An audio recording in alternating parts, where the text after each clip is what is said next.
In May of 1996, on a small island in Alaska, two men were sitting inside the same jail. One of them had just confessed to murder. He didn't do it. The other man, arrested weeks earlier for a violent sexual assault just blocks away, walked out, went back to his job as a mechanic, and lived in that same small town for the next 14 years. He was the one who did it. For 24 years, he fixed cars 3 miles from the family of the girl he killed. He went to the grocery store they shopped at. He probably passed her father on the street. And nobody stopped him, because the police had already decided, within 11 days, that they'd caught their man. The wrong man. It would take a discarded coffee cup, a genealogist working backward through a family tree that started in the 1850s, and one elderly relative who didn't hang up the phone, to finally say his name out loud. This is the story of Jessica Baggen. This is the story of how her killer got away with it for almost a quarter of a century. And this is the story of the one detail, buried in public records for over a decade, that should have caught him in 1996. Before we go further, I need you to sit with something. Jessica's father spent 24 years refusing to let his daughter become a statistic. He funded investigations out of his own pocket. He made phone calls for 2 decades that nobody wanted to answer. That is what it actually takes to keep a case alive in this country. Not the system, a parent who won't quit. If a story like that means something to you, hit subscribe now, because this channel exists to make sure names like Jessica's don't get forgotten in a filing cabinet. And if you're already subscribed, turn on notifications because we're about to go through exactly how this case fell apart, and exactly how, decades later, science put it back together. Now let's go back to where it started. An island most of the country has never heard of, and a night that was supposed to be completely unremarkable. To understand how this case went so wrong, you have to understand where it happened. Sitka sits on an island in the Alexander Archipelago, tucked into the panhandle of southeast Alaska. You can't drive there. You arrive by boat or by plane, and once you're there, you're there. Surrounded by dense forest, cold water, and a community small enough that most people knew each other by name.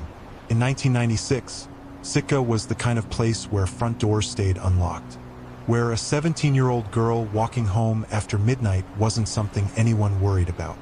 It was just a normal Tuesday night in a town that had never had a reason to be afraid. Jessica Baggen was exactly the kind of teenager that town produced. She loved being outdoors. She went fishing with her family. She had her eyes set on studying photography. She wasn't reckless. She wasn't in trouble. She didn't run with a dangerous crowd. She was a well-liked kid living a normal life on an island where, as far as anyone knew, nothing bad happened. On May 3, 1996, she turned 17. She spent the evening with friends and family, celebrating the way any teenager would. In the early hours of May 4th, she stopped by her sister's trailer home off Sawmill Creek Road to hang out for a while. At some point after midnight, she said goodnight and started walking home. Her parents' house was about a mile away.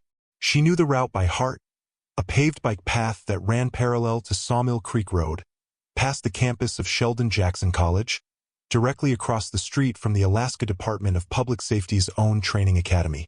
It was maybe a 20-minute walk. She had made it 100 times before. She never made it home. When she didn't turn up the next day, her father, George Baggen, started calling around. Friends, family, anyone who might know where she was. Nobody had heard from her. On the morning of May 5th, he walked into the Sitka Police Department and reported his daughter missing. That single report set off a search and an investigation that would end up being one of the most consequential and most flawed in Alaska's history. But before we get into everything that went wrong, we need to talk about the one thing that, almost by accident, went right. 2 days after Jessica disappeared, on May 6th, search and rescue teams moved into the wooded terrain along the Indian River. Almost immediately, they found her shirt. Less than 2 hours later, they found her. Her body was roughly 70 feet off the bike path, hidden beneath the trunk of a large, hollowed-out fallen tree. Whoever left her there had tried to cover the scene, scraping together topsoil, leaves, and forest debris in a rushed, improvised attempt at concealment. It wasn't methodical. It was the work of someone who needed to hide a body fast, without the composure to do it well. The forensic findings confirmed what the scene already suggested. Jessica had been sexually assaulted and killed by manual strangulation. And the location told its own story, a rapid, violent transition from a public, well-used path to a hidden patch of forest just off it, consistent with someone overpowering her and dragging her into the tree line in a matter of moments. Here's where an almost unbelievable coincidence enters the story, one that wouldn't matter for another 24 years, but would matter enormously when it finally did. At the exact moment the crime scene was discovered, two senior investigators, from what's now the Alaska Bureau of Investigation, happened to be right across the street, teaching an evidence collection course at the state's training academy. When word came in, they walked straight over and helped the local investigator process the scene. That meant a murder in a small, isolated island town got processed with a level of forensic rigor that most departments that size could never have managed on their own. Investigators carefully recovered foreign pubic hairs from Jessica's body, hairs with a distinct reddish-blonde pigmentation. They recovered semen stains from her clothing and body. And critically, every bit of it was preserved in frozen storage at the State Crime Lab in Anchorage, where the chain of custody would remain unbroken for the next 24 years. Read that again. The physical proof of who did this was sitting in a freezer in Anchorage from day one. The technology to actually read what that evidence was saying just didn't exist yet. So in 1996, investigators had to do what detectives in 1996 always had to do: go find a living, breathing person to match against it. Within a week, they thought they had one. They were wrong. And the way they got it wrong is going to make you angry. I want to pause here for a second because what happens next in this case is genuinely difficult to watch unfold. A vulnerable man, alone, being talked into confessing to something he didn't do. It's one of the clearest examples you'll find of how badly an interrogation can go when the system is more interested in closing a case than finding the truth. If this kind of deep dive into how wrongful convictions actually happen is the reason you're here, drop a comment below with where you're watching from. I read every single one, and it genuinely helps this video reach more people who care about cases like this. And if you want to see more of these full investigations broken down start to finish, subscribing is the best way to make sure you don't miss the next one. Okay, let's talk about Richard. On May 13, 1996, just 9 days after the murder, a man named Richard Bingham walked into the Sitka Police Department. On his own. Nobody brought him in. Bingham worked as a janitor at Sheldon Jackson College and lived alone on a fishing boat in Sitka's harbor. He had cognitive and psychological difficulties, and by every account he was highly suggestible, the kind of person who could be led toward a belief about himself with the right amount of pressure. A drinking associate had planted an idea in his head. Bingham sometimes experienced alcoholic blackouts. Maybe this associate suggested he'd done something terrible during one of them and simply didn't remember. Shaken by disturbing dreams and fragmented memories, Bingham went to the police. Not to confess, but to ask for help making sense of what was happening in his own head. What happened next is close to a textbook case study in how not to interrogate a vulnerable person. The Sitka Police Department had little to no experience handling a homicide of this scale. They used the Reed technique, an interrogation method built on psychological pressure, minimization, and maximization, designed specifically to produce admissions of guilt. Investigators told Bingham that physical evidence already placed him at the scene. That wasn't true. They suggested that if he'd done something while blacked out, confessing now, framing it as an accident, was his best and only path to leniency. For a man who was already anxious about his own memory, already half convinced by a friend that he might be capable of something horrific, that was enough. Bingham agreed to a series of statements, which investigators then assembled into something that looked, on paper, like a confession. He was arrested on May 15, 1996, just 11 days after Jessica's murder, and charged with her killing. For a grieving, frightened town, this felt like resolution. It wasn't. And the moment Sitka police locked onto Richard Bingham, they stopped looking anywhere else. That single decision is what let the real killer walk free in plain sight for the next 24 years. Because at almost the exact same time Bingham was sitting in an interrogation room, another man, a local mechanic, was already known to that same department for an entirely different but eerily similar crime. His name wouldn't mean anything to the public for another 24 years. But it should have meant everything right then, in May of 1996. We'll come back to him. First, we have to finish what happened to Richard Bingham because his story matters too. Bingham was held for 13 months in a jail in Juneau, after his trial was moved out of Sitka due to the intensity of local media coverage and community bias. When the trial finally happened in early 1997, the state's case collapsed almost immediately. His public defender, Galen Payne, took the confession apart piece by piece, exposing the coercive tactics, the false claims about physical evidence, the vulnerability of the man who'd given the statement in the first place. And then there was the evidence itself. STR DNA comparison between Bingham and the crime scene profile came back a complete mismatch. The jury acquitted him after just 2 hours of deliberation. Sitka got its answer and then had it taken away. And worse, the case now had nowhere left to go. The state had built its entire theory of the crime around one man. When that theory fell apart in a courtroom, there was no backup plan. No secondary suspect list quietly being worked in the background. The investigation hadn't just stalled. It had burned an entire year chasing the wrong person, while the right one lived his life a few miles away.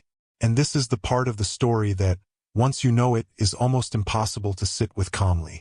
In June of 1996, while Bingham was being coerced into confessing to a murder he didn't commit, a local mechanic named Steve Branch was arrested for the violent, forcible rape of an 18-year-old coworker at a Sitka grocery store. As part of that prosecution, his blood was drawn, in part to screen for HIV. That blood sample went into state custody, which means that for a stretch of 1996, Alaska state authorities were physically holding two things inside the same case ecosystem: Steve Branch's blood and the unidentified semen profile from Jessica Baggen's murder. Nobody ever ordered a comparison between them. Branch was acquitted of the grocery store assault in 1997. He argued the encounter was consensual, and he simply kept living in Sitka for over a decade, working as a mechanic, blending back into the same small community he had already terrorized once. He wasn't hiding at the edge of town.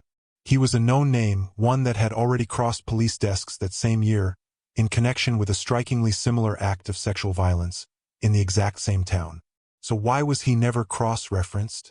Why was his DNA never compared against the evidence sitting in that Anchorage freezer?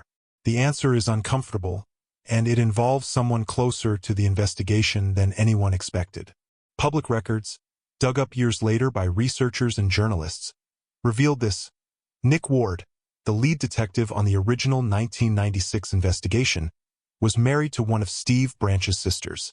Sit with that for a second. The lead investigator on Jessica Baggen's murder was, by marriage, family to the man who actually killed her.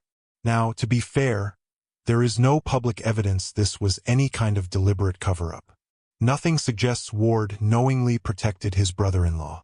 But it raises an obvious, uncomfortable question about institutional blind spots. How thoroughly do you investigate someone who sits inside your own family? How likely are you to circle back and cross-check a relative against a year-old charge, especially once you already believe the case is closed? Whatever the real explanation, the outcome was the same. Branch was never seriously scrutinized. He wasn't a ghost. He was working in Sitka in plain sight, while over 100 other local men had their DNA collected and screened out.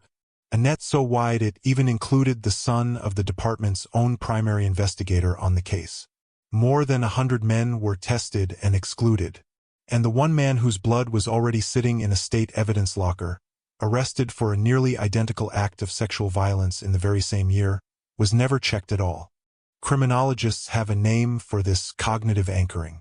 Once investigators commit to a theory, they stop actively pursuing evidence that contradicts it, and they stop looking hard at anyone who doesn't fit the story they've already decided is true. Sitka PD anchored to Bingham within 2 weeks. Once that anchor was set, Steve Branch simply never registered as a threat, despite being, in hindsight, about as obvious a suspect as this case would ever produce. And that's exactly where things stayed. Frozen. Literally, the evidence sat preserved in an Anchorage freezer. Figuratively, the case slipped from an active investigation into one of Alaska's most notorious unsolved mysteries. But it didn't stay frozen forever, because while Sitka's police department moved on, one person never did. I think this is the moment in the story worth pausing on the longest, because this is where most true crime stories just end. The suspect walks. The trail goes cold. the file gets shelved. And for most families, that's it. That's where it stays, forever. What makes this case different is one man who refused to accept that ending. For the next 20 years, George Baggen didn't let his daughter's case die quietly. He funded independent forensic investigators out of his own pocket. He called the police department over and over, year after year, long after most people would have given up asking. That kind of persistence is rare, and it's the entire reason this case ever got solved. If stories about ordinary people refusing to give up on justice are why you watch this channel, let me know in the comments which cold case you think deserves this same kind of deep dive next. I read all of them, and a lot of my upcoming videos start right there. And if you haven't already, subscribing means you'll be here when we finally get to how a family tree from the 1850s cracked this case wide open. Let's get into it. George Baggen spent the next 2 decades doing everything in his power to keep his daughter's case alive. He stayed in regular contact with local police. He funded independent investigations out of pocket. In 2000, he hired a private forensic scientist, Brent Turvey, who partnered with a former NYPD investigator to conduct an independent review of the case files and physical evidence, operating under a special commission from Sitka's police chief at the time. That review wasn't without controversy. Turvey later sued the city over a police memo questioning his credentials, litigation that dragged on for more than a decade. But it reflected something important. This case never got the chance to be quietly forgotten, because Jessica's father refused to let that happen. The town itself never fully let go either. On May 12, 1996, just days after the murder, roughly 1,500 people, more than a third of Sitka's entire population, gathered for a memorial walk through Sitka National Historical Park and a candlelight vigil near the site where Jessica's body had been found. A local author would later describe it as the largest outdoor demonstration of community support he'd witnessed in over 4 decades living there. Institutionally, the case moved in fits and starts. In 2007, the original lead detective, by then an Alaska State Trooper lieutenant, reopened the file and reviewed past suspects. But in 2015, Alaska's cold case unit was shut down entirely due to budget cuts, halting active work on Jessica's case, along with dozens of others across the state. It would take 2 more years and 1 investigator's return before the case started moving again, and before the technology finally caught up to the evidence that had been sitting in that Anchorage freezer since 1996. In 2017, Alaska's cold case unit was reestablished, and investigator Randy McFerrin was brought back to take control of the Baggen case file. By May of 2018, McFerrin had identified a method that, just a few years earlier, hadn't even existed as an investigative tool: forensic genetic genealogy. Here's the difference between what investigators had in 1996 and what they had in 2018. Traditional forensic DNA testing, the STR analysis used at the original crime scene, compares a small number of specific genetic markers. It's extremely effective for confirming or excluding someone you already suspect. But it's essentially useless if you don't have a name to test it against, especially back when the National CODIS database was still in its infancy and held almost none of the general public. Genetic genealogy flips that entire approach on its head. Instead of comparing a handful of markers, it uses S&P genotyping, analyzing over 1 million individual points of genetic variation across the genome. That density of data doesn't just tell you whether 2 samples match. It tells you how 2 people are related, even if they're only distant cousins who have never met. In September 2018, a Sitka police lieutenant worked with McFerrin and the Alaska State Crime Lab to send the preserved 1996 crime scene sample to Parabon Nanolabs, a private forensic genomics company. Parabon successfully built a detailed genetic profile from that decades-old sample, proof that the careful preservation work done back in 1996 hadn't just survived. It had survived well enough to power technology nobody in that era could have imagined. In February 2019, that profile was uploaded to 2 public genetic genealogy databases. And almost immediately, the search returned something investigators hadn't had in 23 years: actual leads. Several people in those databases shared small segments of DNA with the unknown killer. They weren't the killer. They weren't even close relatives. They were distant cousins, sharing only fragments of a family tree stretching back generations. That's not a solved case. That's a starting point, And turning that starting point into a name fell to one specific analyst, whose work over the following months looked less like modern forensics and more like painstaking historical detective work. Patty Busby, a criminal intelligence analyst with the Alaska Department of Public Safety, took the DNA matches and began building backward. Those distant cousin matches all shared some amount of DNA with the unidentified killer, which meant they were all connected to him somewhere on a family tree. Busby's job, alongside a genealogist at Parabon, was to find where those branches converged. Working through public records, they traced the connections all the way back to a single ancestral couple who had lived in the 1850s.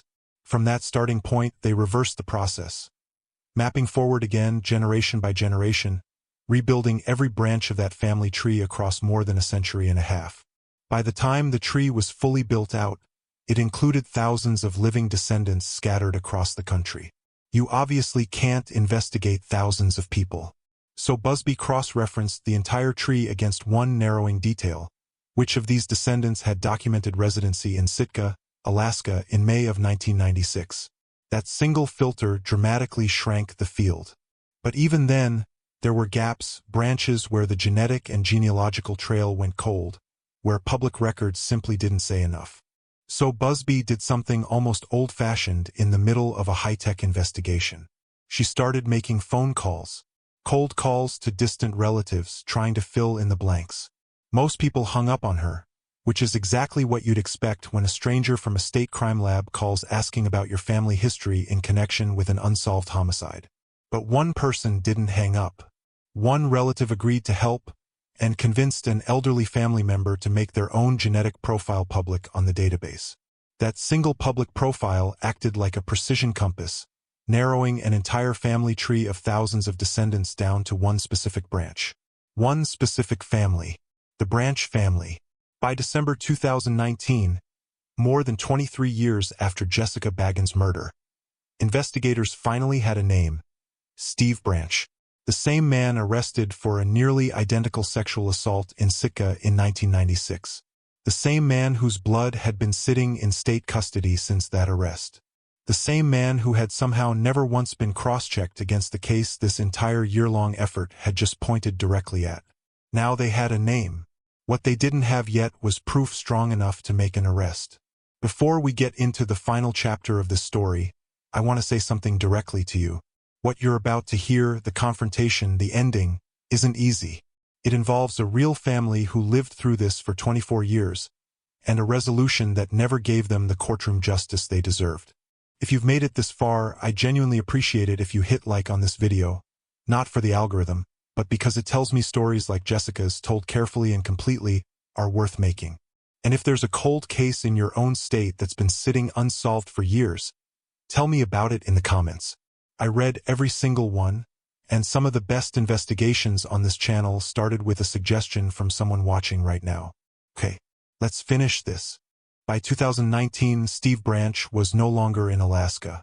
After his acquittal in the grocery store assault case, he stayed in Sitka for over a decade before relocating permanently to Austin, Arkansas, a small rural town outside Little Rock, in 2010. In January 2020, investigator Randy McFerrin reached out to the Arkansas State Police for help with something deceptively simple: obtaining a discarded DNA sample from Branch without alerting him to the investigation. Genetic genealogy had pointed to him, but pointing isn't proof. Investigators needed a direct biological sample to confirm the match before they could move forward. Discarded items, something thrown away in the trash, left behind in public, don't carry the same legal protections as a person's body, meaning surveillance teams could legally collect and test them without a warrant. But Branch's property outside Little Rock was isolated, and his public activity was limited. Weeks of surveillance in Arkansas came back empty-handed. So investigators pivoted to a second angle, one much closer to home. If they couldn't get a sample from Branch directly, they could get one from someone who shared his DNA. Sitka police identified a close relative of Branch still living in Sitka and began monitoring them. Over the course of 3 weeks, officers legally recovered a discarded biological sample from that relative. The Alaska State Crime Lab sequenced it, and Parabon ran the comparison against the original 1996 crime scene profile. In May 2020, the results came back. A first-degree biological relationship. Not a distant cousin, a parent, sibling, or child-level match. Combined with everything the genealogy work had already built, this was as close to certainty as investigators could get without Branch's DNA directly in hand. They now knew, with extremely high confidence, exactly who had killed Jessica Baggen 24 years earlier. But knowing isn't the same as confronting. And 2020 had one more obstacle waiting. A global pandemic that pushed the investigation's final step back by several critical months. Finally, on August 3, 2020, investigators from the Alaska Bureau of Investigation flew to Arkansas. They arrived at Steve Branch's home and confronted him directly. Branch denied knowing Jessica Baggen. He claimed to have no memory of the 1996 murder. When investigators asked him to voluntarily provide a DNA sample, he refused. Faced with that refusal, the detectives did what the law required. They left to secure a search warrant that would compel a sample regardless of his cooperation. Approximately 30 minutes after they drove away, Steve Branch died by suicide. If you or someone you know is struggling, help is available. In the U.S., you can call or text 988 to reach the Suicide and Crisis Lifeline. Anytime, day or night. Investigators still executed the search warrant, not on a living suspect, but during his autopsy, collecting a post-mortem blood sample. On August 10, 2020, the Alaska State Crime Lab compared that sample against the 1996 crime scene profile, using the same fundamental STR technology that had failed to identify Branch back in 1996. Except this time, they finally had the right name to test it against. It was a complete, unambiguous match. On August 11, 2020, 24 years, 3 months, and 1 week after Jessica Baggen's murder, the Alaska Department of Public Safety officially declared the case solved and closed by exception. Amanda Price, the commissioner of Alaska's Department of Public Safety, addressed the resolution publicly, calling it bittersweet. Branch would never face a jury for what he did, but Jessica's case could finally be called solved. She emphasized that every cold case represents a grieving family still waiting for answers, and that no amount of time makes a case any less of a priority. Randy McFerrin, the investigator who had pushed for genetic genealogy back in 2018, was direct about who actually solved this case. Not one department, not one breakthrough, 2 genealogists. One at Parabon. One named Patty Busby, at the Alaska Department of Public Safety, whose painstaking family tree work finally pointed investigators in the right direction after 2.5 decades of dead ends. And Galen Payne, the public defender who had once fought to clear Richard Bingham's name, offered maybe the sharpest assessment of the entire case. She pointed out that the effort to build a case against Bingham had actively distracted investigators from ever pursuing Jessica's real killer. And she asked the question that still hangs over this entire story. If Steve Branch wasn't a suspect in 1996, why not? He was on their radar at exactly the right time. He should have been the first name they checked. Instead, he was the last. For George Baggen, who spent 2 decades funding investigations and refusing to let his daughter's case fade into memory, the resolution brought a version of closure, permanently tempered by the fact that the man responsible would never stand trial, would never have to answer in front of a jury, in front of Jessica's community, for what he did. Jessica Baggen was 17 years old. She loved being outdoors. She wanted to study photography. She walked a path she'd walked 100 times before, and it took 24 years, a frozen sample in an Anchorage lab, and one relative who didn't hang up the phone, to finally say the right name out loud. If this case affected you the way it affected me putting it together, do 3 things before you go. Subscribe so you don't miss the next one, drop a comment with your thoughts, and share this with one person who needs to hear how genetic genealogy is finally catching the cases everyone else gave up on. Because the truth is, there are fewer truly unsolvable cases out there than any of us think.